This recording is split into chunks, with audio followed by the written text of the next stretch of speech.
আসসালামু আলাইকুম, welcome to our channel Bishal Bahar universe. So আজকে আমরা মার্ভেলের আরডিজে অ্যাজ ডক্টর ড্রুম এর ব্যাপারে জানবো। এন্ড তোমরা যদি কনফিউজ হয়ে থাকো যে আমরা কিভাবে মার্ভেল নিয়ে ভিডিও বানাচ্ছি, তো প্লিজ আমাদের অ্যাবাউটটা চেক করে দেখো যে আমরা মার্ভেল, ডিসিইউ এইসব ইউনিভার্স নিয়ে ভিডিও বানাবো এন্ড বানিয়েছিও পার্স্টে। সো আমরা আরডিজে কে টনি স্টার্ক এর আইকনিক ফেস আবার এমসিইউ তে আসতেছে, কিন্তু এইবার টনি স্টার্ক হিসেবে না। কি করে এক একটু সেম ইউনিভার্সে দুইটা আলাদা ক্যারেক্টার হতে পারে? আমি জানি তোমরা মনে মনে বলবে বাস এনজয় কর, অনেক অ্যানালাইসিস করতে যাবি না। কিন্তু ভাই, আমরা তো এই সব বিষয় স্টোরিজ গুলো নিয়ে ডিপে চিন্তা করি, এভরি ডিটেলস এ মিনিং। তাহলে এখন থামি কিভাবে? যেমন আমরা বিডি অডিয়েন্সরা most of the movies Indian দেখি, সো আমাদের জন্য এটা নর্মাল, বিকজ সেখানে হিরো গ্র্যান্ডফাদার হয়, মেইন প্রোটাগনিস্ট হয় এন্ড অলসো সন হয়ে যায়। সো এটা মেজর কিছু না, জাস্ট ফিমেল প্রোটাগনিস্টরা চেঞ্জ হয়। কমিকের দুনিয়াতেও ক্যারেক্টার কেউ শেষ করে থাকে না, কমিকে সবসময় ক্যারেক্টার ব্যাক করে। আর এই ফ্যান্টাসি মুভি যেমন ইভলভ হচ্ছে, সেই কমিক মুভি এর ট্রুপস গুলো এখন লাইভ অ্যাকশনে অ্যাডাপশন এ দেখা যাচ্ছে। এখন চলো দেখা যাক এই জিনিসটা আসলে কি করে কাজ করতে পারে। রিসেন্টলি একটা মার্ভেলের ক্রস ওভার ইভেন্ট বের হয়েছে, যেটা অনেক বাজ ক্রিয়েট করেছে, ব্লাড হান্ট। এই স্টোরি লাইনে ডক্টর ডুম সরসারার সুপ্রিম এর রোলটা নিতে চায়, আর এই কাজে ডক্টর স্ট্রেঞ্জের তার বা সোল এর একটা পার্টকে নিজের সাথে অ্যাডজাস্ট করে নেয়। এই কনসেপ্টটা অনেক ইজিলি এমসিইউ তে অ্যাডাপ্ট করা যেতে পারে, আর এই ওয়েতেই রবার্ট ডাউনি জুনিয়র ফিরে আসতে পারে, কিন্তু এইবার আয়রন ম্যান হিসেবে না, ডক্টর ড্রুম হিসেবে। ব্লাড হান্ট এর ইস্যু নাম্বার 5 তে দেখা যায় স্ট্রেঞ্জ যখন ইনসেপারেটেড থাকে তখন ডুম সরসারার সুপ্রিম এর রোল নেয়। স্ট্রেঞ্জ ডেসপারেট হয়ে দুনিয়াকে বাঁচানোর জন্য ডুমের কাছ থেকে তার একটা পার্ট ট্রান্সফার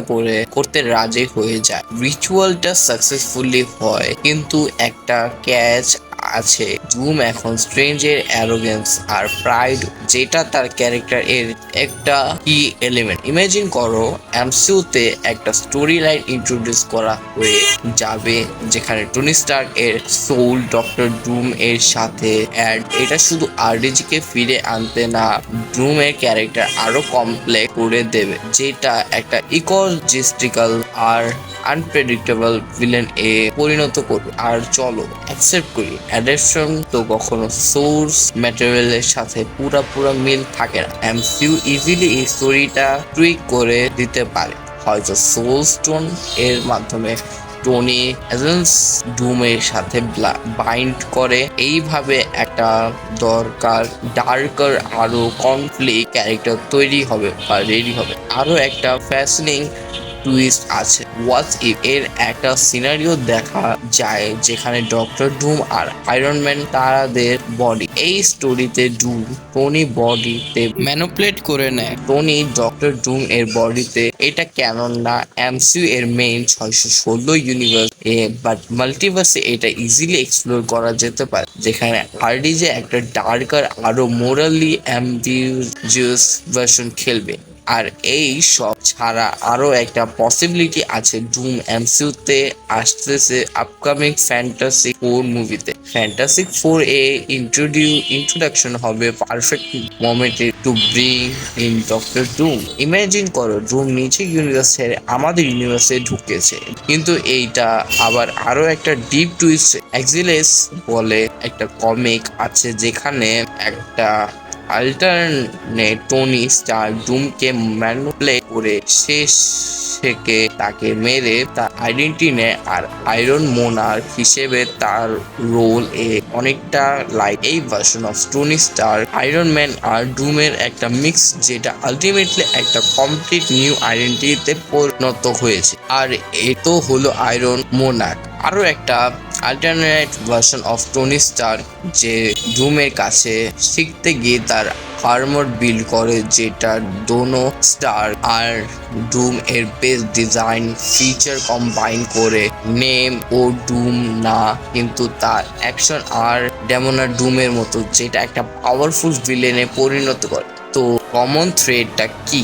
টনি স্টার্ক প্রথম থেকে ডার্ক সাইডের সাথে ফ্লার্ট করছে, আর এই স্টোরিজগুলোতে সেই ট্রানজিশনটা ফুললি রিয়েলাইজ হয়েছে। এমসি যদি আরডিজি কে ডক্টর ডুম হিসেবে আনে, তারা ইজিলি পাওয়ার এর সাথে করাপশন আর মোরাল দিকে এক্সপ্লোর করতে পারে, যেটা আলটিমেটলি একটা হিরোকে ভিলেনে কনভার্ট করে দিতে পারে। মার্ভেল যদি এই মানবদর ডালোরিয়ান স্টাইল অ্যাপ্রোচ নেয়, যে এখন আরডিজে ফেস দেখা যাচ্ছে না কিন্তু তার আইডেন্টিটি রিভিল হবে এক্সাক্ট রাইট মোমেন্টে, তারা একটা পাওয়ারফুল স্টোরি বলতে পারে। হিরোইজম আর ভিলেন এ ফাইন লাইন নিয়ে, স্পেশালি মাল্টিভার্স সাগাতে যখন আমরা ঢুকেছি, যেখানে স্ট্যাক্স আরো বেশি আর গুড আর ইভিলের লাইন আরো ব্লার হয়ে যাচ্ছে। সো মার্ভেলে ব্যাক করছে, লাইক ওল্ড ক্যারেক্টারকে ব্যাক করে আরডিজিকে গ্রেট ক্যারেক্টার আবার দিয়ে আবার ট্রাই করছে মার্ভেলের ওজি ভার্সনে যাওয়ার। তো তোমরা কি বলো, মার্ভেল কি পারবে? তো তোমাদের থটগুলো কমেন্টে বলো। সো আজকে এখানেই, ভিডিওটা ভালো লাগলে একটা লাইক করে দিও, চ্যানেল নতুন হলে সাবস্ক্রাইব করে দিও। আল্লাহ হাফেজ।